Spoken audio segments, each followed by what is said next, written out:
আপনার স্ত্রীর বয়স যে 15 বছর, আপনি এটা কি জানতেন না আগে? না না, এটা আমি কিছুতেই জানতাম না। যখন আমি পরবর্তীতে জানতে পারি, আমার শ্বশুর যখন বলে যে জন্মদিনে কেক কিনে দাও, তখন আমি জানতে পারি যে ওর বয়স 15 বছর, 15তম জন্মদিন। ওর জন্ম হয়েছে 5/11/2008 সালে। বিয়ের সময় বিয়ে করলেন কিভাবে আপনি? বয়স দেখেন নাই তখন? তখন তো ওই যে আপনার জন্ম নিবন্ধনে 2001 সালে জন্ম। হ্যাঁ, 2001 সালে জন্ম। ভুয়া জন্ম সনদ এনেছিল আপনার সামনে? ভুয়া জন্ম সনদ তৈরি করছে ওরা। হচ্ছে অনেক অনেক রকম প্রতারণা করে আমাকে যে বিয়ে করছে। আমাকে আপনি কি এটাও বুঝতে পারেন না যে 15 বছর বয়সী একটা মেয়ে দেখলে তো এমনিতেই বোঝা যায়, আপনি কি সেটা বুঝেন নাই? হ্যাঁ, আমি ওই বয়স দেখে বুঝতে পারছি যে বয়স আর ওর শরীরের যে গঠন, তাতে একেবারে বোঝা যায় না যে 15 বছর, এটা বোঝা যায় না, মনে হয় বয়স আরও বেশি। তারপরে আপনার দেখেন কেমন প্রতারণা করে থাকে ওরা।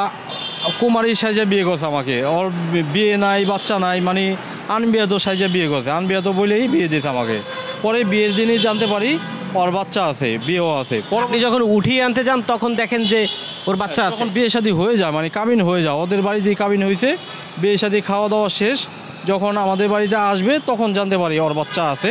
তখন আপনি মানবিক কারণেই বাচ্চা সহ নিয়ে আসেন? হ্যাঁ, মানবিক কারণে বাচ্চা সহ নিয়ে যাই এবং আমি বাচ্চাটাকে আদর যত্ন করি। যে তাও যদি একটা মেয়েকে শান্তিতে থাকে, একটা মেয়ে শান্তি থাকে, একটা বাচ্চা যদি আমার কাছে মানুষ হয়, তাহলে আমি আল্লাহর কাছে ভালো কিছু পাবো। কিন্তু আপনি জানতেন না যে এই মেয়ের আরো এর আগে 4বার বিয়ে হয়েছে? না না, সেটা আমি কখনোই জানতাম না। যখন আমার সাথে গ্যাঞ্জাম শুরু হলো, আমাকে যখন মারধর করলো, তখন এলাকার লোকজন আমাকে বলতে শুরু করলো, তুমি কোথায় বিয়ে করেছো, কাকে বিয়ে করেছো, ওর সম্পর্কে কিছু জানো? তখন আমি খোঁজ নেওয়া শুরু করলাম এবং বাস্তব চিত্রগুলো আমার সামনে প্রকাশ পেল। আপনার ওয়াইফের আপনার প্রতি মূল অভিযোগ কি? মানে কি অভিযোগ দিত সে? মানে কি কারণে আপনাকে সে অপছন্দ করে? আমার তার অপছন্দ করার মতো কোনো কাজই তো আমি করিনি। আপনি করেন নাই, কিন্তু তার অভিযোগ কি? না, তার কোনো অভিযোগ নাই। তার অভিযোগ হচ্ছে তোর সংসার আমি করব না। একটাই করবে না? কোনো কিন্তু নাই, কোনো কারণ নাই, কেন করবে না এরকম কোনো ইস্যু আমাকে। কি শারীরিক দিক থেকে অক্ষম, নাকি আপনার চেহারা অসুন্দর, নাকি সেটা একটা বিষয়? আমাকে তো চেহারা সুন্দর থাক অসুন্দর থাক, আমাকে তো দেখেই বিয়ে করছে। বিয়ের আগে 1 সপ্তাহ ফোনে আমাকে বলতো আমার এটা পছন্দ, এটা লাগবে। আমি বিয়ের আগে 7-8 দিন ওদের বাড়িতে আসছি, আমাকে খুব ভালোভাবে দেখে বুঝেই বিয়ে করছে। হ্যাঁ, আমি যদি অসুন্দর হয়ে থাকি। মানে বিয়ের আগে আপনারা 7 দিন প্রেম করছেন? না, এরকম না, প্রেম করছি এরকম না, মানে আমি ফোনে কথা বলছি। আমি জানার চেষ্টা করছি যে এই মেয়েটা বয়সে তুলনামূলক আমার চেয়ে কম, তাহলে মেয়েটার চাহিদা মতো, ইচ্ছা মতো আমি জামা কাপড় কিনে দেবো। হ্যাঁ, এখন কি আপনার সঙ্গে সুন্দরভাবে কথা বলেছে? হ্যাঁ, একেবারে খুব সুন্দরভাবে, যেভাবে এত সুন্দরভাবে কথা বলছে, সাজানো। এটা হচ্ছে ওদের প্রতারণা করলে যে সাজাই গোছায় প্রতারণা করে, অমনটা করছে ঠিক ওইভাবে যে আমার এই দোল লাগবে, এই চেন লাগবে, এই জুতা, এই শাড়ি, এই বোরকা, একেবারে। এরপর আপনি ভালোবেসে বিয়ে করে সবকিছু মনে করেন যে দিয়ে দিচ্ছেন? না, আমি ভালোবেসে বিয়ে করেছি এরকম না, আমি তো পারিবারিকভাবে বিয়ের পর তো ভালোবেসেছেন বউকে? হ্যাঁ, বিয়ের পরে অবশ্যই। বিয়ের পরে একটা মেয়ে যখন তার স্বামীর বাড়িতে আসে, মা বাবাকে ফেলে রেখে আসে পরের বাড়িতে, তখন একটা স্বামী যদি তাকে ছোট করে দেখে, মেয়েটা যাবে কোথায়? আর আমি তো মানবিক মানুষ, আমাকে অমানবিক কোনো দিক দেখান তো। কি দিয়েছিলেন বিয়ের পরে? কি দিয়ে? আমার থেকে স্বর্ণ নিয়েছে। হ্যাঁ, স্বর্ণ নিয়েছে। বিয়ের সময় স্বর্ণ দিয়েছি, তারপরে যখন পালায়ে যায় তখন আমার বাড়িতে রক্ষিত 7 ভরি স্বর্ণ এবং 2,02,400 নগদ টাকা নিয়ে পালায়ে যায়। সন্তান সহ পালিয়ে? হ্যাঁ, সন্তানরা ওই আমার বাড়িতে যাওয়ার আগে, ঘটনার যখন আমার বাড়িতে যায়, পালায়, বাড়িতে গিয়ে 3 দিন পরে পালায়।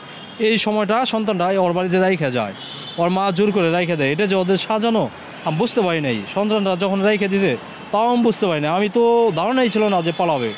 যখন সন্তানটা রাইখে যায়, বলে না আমার নাতি আমার কাছে থাকবে, এ কথা বলে রাইখে দেয়। আপনি এত কম বয়স্ক একটা মেয়ে কেন বিয়ে করলেন? আপনি তো আরো চাইলে তো একটু দেখে শুনে ভালো করে বিয়ে করতে পারতেন। হ্যাঁ, আমাকে যেভাবে বিয়ে দিয়েছে ওর চাচা, ওর দাদি, ওর দুই চাচা, ওর বড় চাচা বিয়েতেও ছিল এবং বিয়ের আগে আমাদের বাড়িতে গেছে, কিন্তু বড় চাচার ভূমিকা এখানে কম। বাকি 2 চাচা, এক চাচা বলছে এই মেয়ের গার্জেন আমি, এই মেয়ের গার্জেন আমি। আরেক চাচা বলছে হ্যাঁ, এত সুন্দর তার চেহারা, নুরানি চেহারা, লম্বা জামা পরে, বলছে অনেক ভালো, আমার ভাতিজি অনেক ভালো। তার দাদি বলছে এইরকম মেয়ে এই সমাজে পাইবে না। সব তথ্য লুকিয়ে ছিল যে চারবার বিয়ে হয়েছে, সেগুলো তো আপনাকে বলেনি। না না, এগুলা কিছুতেই বলেনি। এটা বললে কি আমি আর বিয়ে করতাম? ওর না না নানি যেভাবে করে আমাকে বলছে, আমাদের বাড়িতে যখন দেখতে যায় তখন ওই দিনই আমার ব্যাপারে খোঁজ খবর নিয়ে এবং আমার বাড়িঘর দেখে ওই দিনই বলে যে এই ছেলে আমাদের পছন্দ হয়েছে, বাড়িঘরও পছন্দ হয়েছে, তাহলে বিয়েতে আমাদের আপত্তি নাই। ওই দিন বিয়ের পরে তো আপনার সংসার কতদিন টিকছে? বিয়ের পরে অনলি 4 দিন সম্পর্ক ছিল, অন্তরঙ্গ ভালো। তারপর থেকেই মোড়ামুড়ি শুরু করে, তারপরে বলা চলে 1.5-2 মাস আমার সাথে মোটামুটি ভালো চলছে। তারপরে যখন আমার শাশুড়ি আমার বাড়িতে যায়, শাশুড়ি ফিরে আসার পর থেকে তার মেয়েকে যে একটা দিয়ে আসে, ওই টিপস দিয়ে আসে, হ্যাঁ, সাজানো গোছানো শিখাই দিয়ে আসে, তারপর থেকে আমার যে অশান্তি শুরু হইলো। কিন্তু আপনি তো একটু আগে বললেন যে বিয়ের পরে আসলে স্বামীর যে স্ত্রীর প্রতি যে চাহিদা থাকে, সেটাও আপনি পাননি। হ্যাঁ, আমি বঞ্চিত। ওই বললাম না যে অনলি 4 দিন অন্তরঙ্গ সম্পর্ক ছিল, তারপরে 1.5-2 মাসের মতো ছিল, মোটামুটি চলে, মোটামুটি চলা যায়। ওই বললাম না 1.5-2 মাসের মধ্যেই তো, এর মধ্যে 27 দিন আমাকে আলাদা রাখছে, তাও আমি চোখ মুখ বন্ধ করেছিলাম। হ্যাঁ, কেন ছিলাম? দেখি পরিবর্তন হয় কিনা। কিন্তু সর্বশেষ তো ওদের যে বিয়ে করে টাকা হাতায় নেওয়ার যে উদ্দেশ্য, এটা তো আমি জানতে পারি নাই, এটা তো পরে বুঝতে পারছি। এই বিষয়ে আপনি কোনো মামলা করেছেন? হ্যাঁ, আমি মামলা করেছি।